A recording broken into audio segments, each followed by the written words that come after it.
Hello friends, welcome to my channel daily sports Bangla. এখানে আমি প্রতিদিন নিত্য খেলার খবর নিয়ে আসি। 2023-24 মরশুমে আইএসএল ফাইনাল এবং মুম্বাইয়ের কাছে হারতে হয়েছিল মোহনবাগানকে। সমর্থকরা আশা করেছিল তাদের প্রিয় দল হয়তো ত্রিমুকুট পাবে, কিন্তু সেটা হয়নি, যা নিয়ে তারা যথেষ্ট হতাশ হয়েছিল।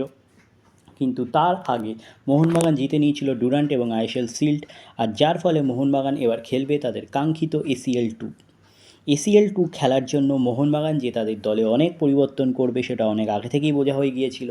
কারণ মোহনবাগান ক্লাবের মালিক সঞ্জীব গোয়েঙ্কার একমাত্র লক্ষ্য এশিয়ার মঞ্চে মোহনবাগানের নাম সুপ্রতিষ্ঠিত করা।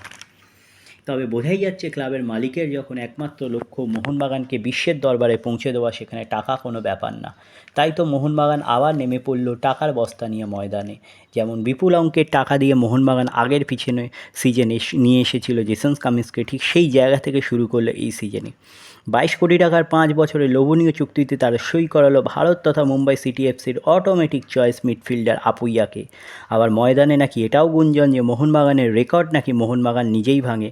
মানে হলো ভারত তথা মুম্বাইয়ের বর্তমান সবথেকে গতিশীল উইঙ্গার ছাং থেকে 5 বছরে 30 কোটি টাকার অফার দেওয়া হয়েছে।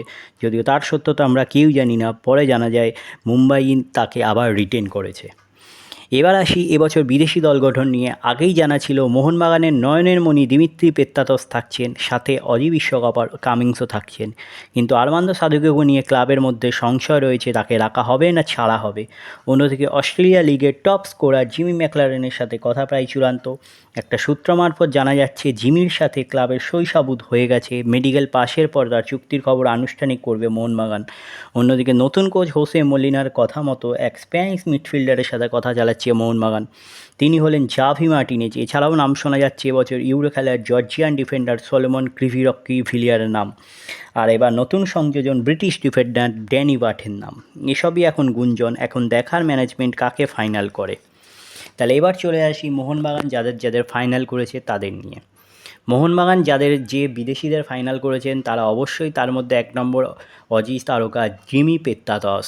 এছাড়া রয়েছেন অজি বিশ্বকাপার জেসন কামিন্স। এছাড়া মোহনবাগান ফাইনাল করেছে ব্রিটিশ ডিফেন্ডার টম এলড্রেড। এছাড়া যারা এখনও অবধি গুঞ্জন যেগুলো রয়েছে, কারণ জেমি ম্যাকলারেনের সাথে যে কথাটা রয়েছে, জেমি ম্যাকলারেন তার হচ্ছে সই সংবাদ সমস্ত কিছু হয়ে গেছে, তার মেডিকেলের জন্যই এখন ওয়েট করা হচ্ছে, তারপরেই হচ্ছে তার নাম ঘোষণা করে দেওয়া হবে।